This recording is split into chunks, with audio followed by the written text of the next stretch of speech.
అందరికీ నమస్కారం అండి. శైలజ వినిపించే కథల ఛానల్కు స్వాగతం. ఈరోజు మనం జొన్నలగడ్డ నారాయణమూర్తి గారు రచించిన కట్టు కథ అనే కథను విందాం. ఈ కథ జూలై 1986 చందమామలో ప్రచురింపబడింది. కోసల రాజైన శైలేంద్రవర్మ ఒకనాటి సాయంకాలం వేళ తన విదూషకుడు శకటుడిని వెంటబెట్టుకుని ఉద్యానవనానికి వెళ్ళాడు. ఆ సమయంలో కాపలాభటుడు వచ్చి ఎవరో పండితుడు రాజదర్శనం కోరుతున్నట్లు ఆయనకు తెలియపరిచాడు. శైలేంద్రవర్మ భటుడితో పండితుడిని తీసుకురావలసిందిగా చెప్పాడు. పండితుడు వచ్చి రాజుకు నమస్కరించి, మహారాజా, నేను వత్సదేశం వాణ్ణి, నా పేరు శోధకుడు, తమ దర్శనార్థం వచ్చాను అన్నాడు. వత్సదేశం పట్ల శైలేంద్రవర్మకు విరోధం లేకపోయినా లోపల చులకన భావం మాత్రం ఉన్నది. ఆయన పండితుడి మాటలు విని మందహాసం చేసి, అలాగా, వత్సదేశపు కవి పండితుడు దేశాలు పట్టినట్టున్నదే అన్నాడు హేళనగా. అందుకు శోధకుడు, మహారాజా, తమరన్నది అక్షరాల నిజం. తమతో పోల్చినప్పుడు మా మహారాజు సాహిత్యాభిమానం ఏపాటిదో తమకు వివరించవలసిన అవసరం లేదు కదా అన్నాడు వినయంగా.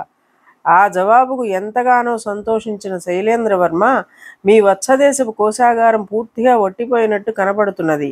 ఆ కారణం వల్లనే మీ రాజు తన ఆస్థాన పండితులను దేశ దేశాలకు పోయి యాచించి జీవయాత్ర సాగించమని చెప్పి ఉంటాడు అన్నాడు.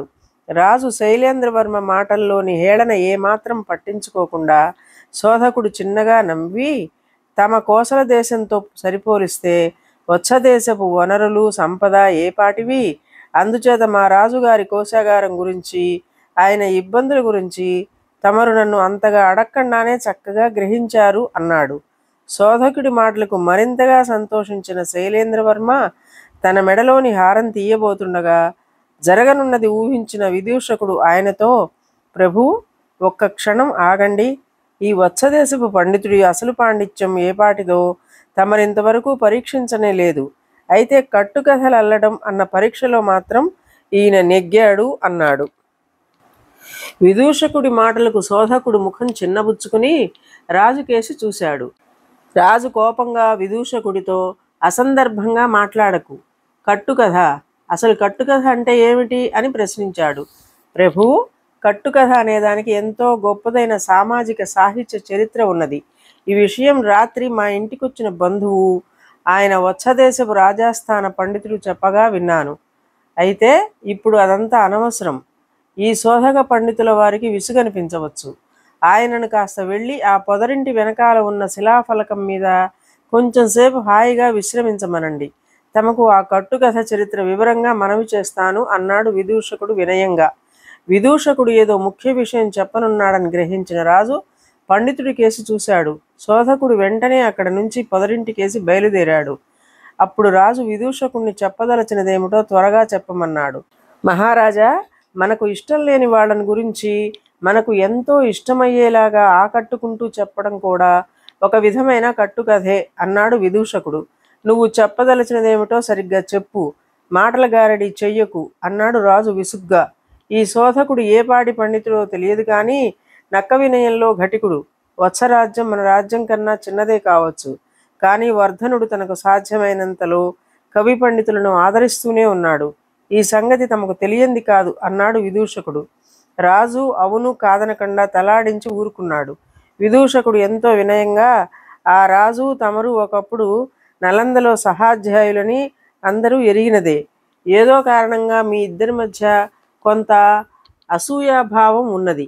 ఈ సంగతి మాత్రం రాజాశ్రితులైన కొద్దిమంది మాత్రమే తెలుసు అన్నాడు. రాజు చిరునవ్వు నవ్వి, అలాంటి వాళ్లలో నువ్వు కూడా ఒకడివన్నమాట అన్నాడు.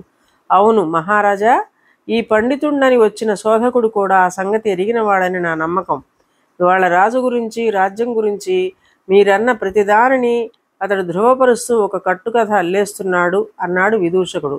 ఆ విధంగా నా నుంచి ఏదైనా బహుమానం పొందాలని ఈ వత్సదేశపు పండితుడు ఎత్తుగడ, అదేనా నువ్వు నాకు చెప్పదలిచింది అన్నాడు రాజు.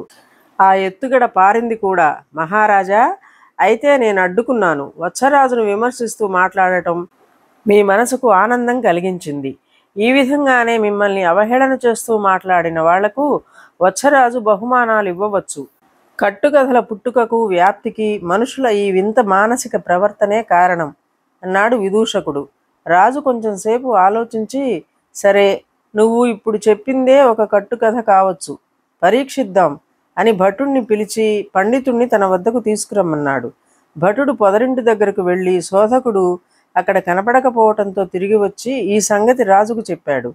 ఈ జరిగిన దానికి ఆశ్చర్యపోతూ చూస్తున్న రాజుతో విదూషకుడు, వత్సదేశపు ఆస్థాన పండితుడైన నా బంధువు ఒక ఆయన రాత్రి వచ్చాడని చెప్పా కదా, ఆ మాట నిజం అనుకుని ఈ శోధకుడు చల్లగా జారుకుని ఉంటాడు. విలువైన తమ హారం ఆ పండితుడి పాలు కాకుండా నేను కాపాడాను అన్నాడు నవ్వుతూ.